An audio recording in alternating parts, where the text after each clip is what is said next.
ตอนนี้ก็มาหอดขั้นตอนขางัวขางัวสังเกตก็ให้งัวตัวสีเหลืองๆก็มีกลิ่นหอมแล้วเขาจะเอามาตำเนาะ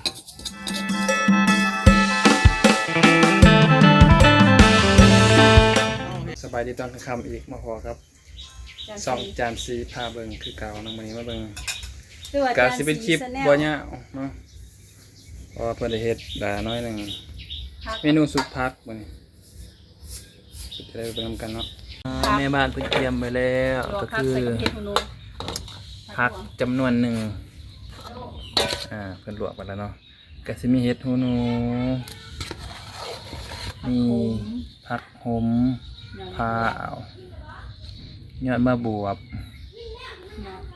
ยอดผักบวบยอดผักตะมิ้นแล้วก็มีผักสูรสแน่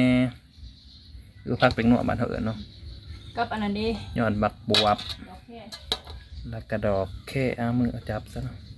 ดอกแค่แดงเครื่องเคียงก็สิมีพริกเผาพริกดิบผักบัวขิงแล้วก็งามาทันขัวเนาะงาเก็บใส่ตัวแล้วกินแต่ซุปผักก็สิบ่แซ่บปานใดกับปิ้งปลาทูน่าน้ำแล้วก็มกผักบัวไปพร้อมเนาะผักบัวหัวสิไข่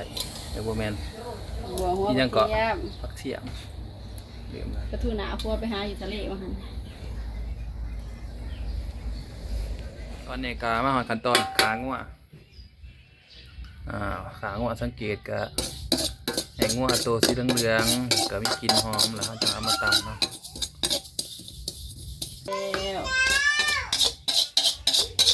งัวสุกแล้วเนาะงัวสุกแล้วก็เอามาตำต่อบาดเนี่ย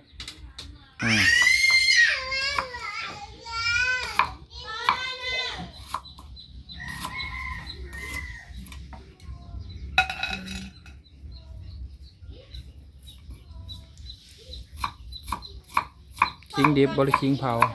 คิงดิบเนี่ยแต่กูมาคิงดิบมันจะหอมบางคนก็มกก่อนนะคิงนี่อาจจะมาซอยตำใส่กับงาแล้วก็พริกดิบตำใส่นะพริกแห้งได้บ่ได้แล้วแต่ผู้มักคือกันเนาะ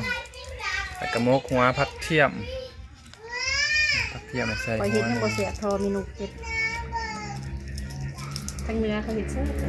แล้วเขาเห็ดจะได้คือว่าแซ่บเสียแกขี้ดังซะนะมันเห็ดให้กินข้าวสุกหมักอันนั้นเนี้ยก็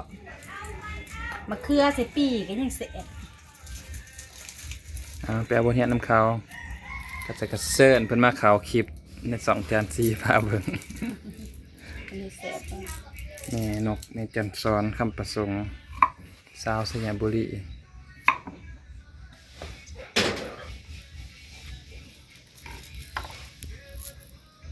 เห็ดใช่จะสิคนใส่กระสะบ่บ่ซอยแล้วแจกซอยแล้วก็ตั้มบาทนี่จนแหลกเลยบ่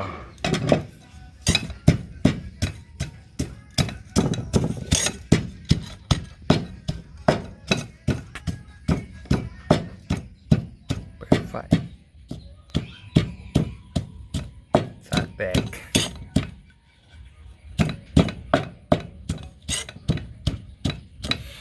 หอมเลย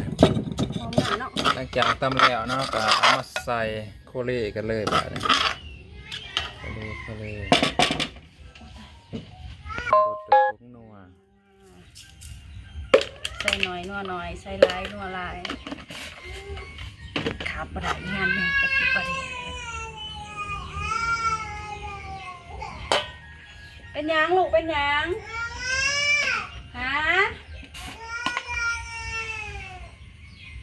เกี่ยวน้อยนึงเป็นยังลูกเป็นยัง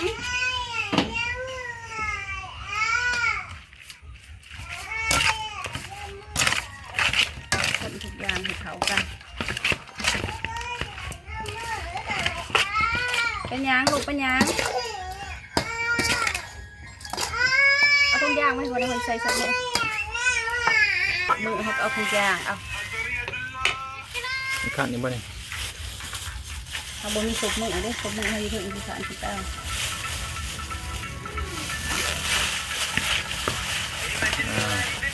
ขยำดึงต่อพักกันยังเก็บจากสวนหลังบ้านของเฮาเนาะบ่ได้ซื้อแต่เฮ็ดหูหนู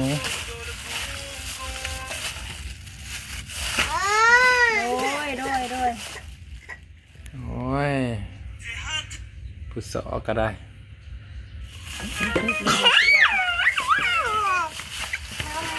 สอถ่ายคลิปก็มีเสียงเพิ่นนำแล้วกระเถือกันเลย จะได้เมลูกอ่อนใส่ผักหอมมาใส่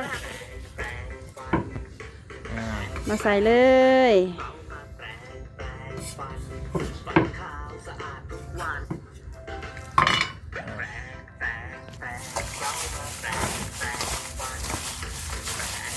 ที่ก็หอมเปะใส่แห้งหอมเลยค่ะว่ามีหอมเปะหอมเบิดนี่กำลังปลูก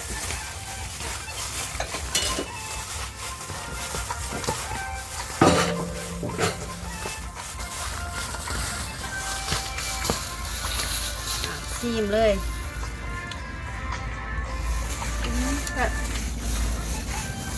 นะ ตอนซีมซีมเฮ็ด ไม่ใส่อะไร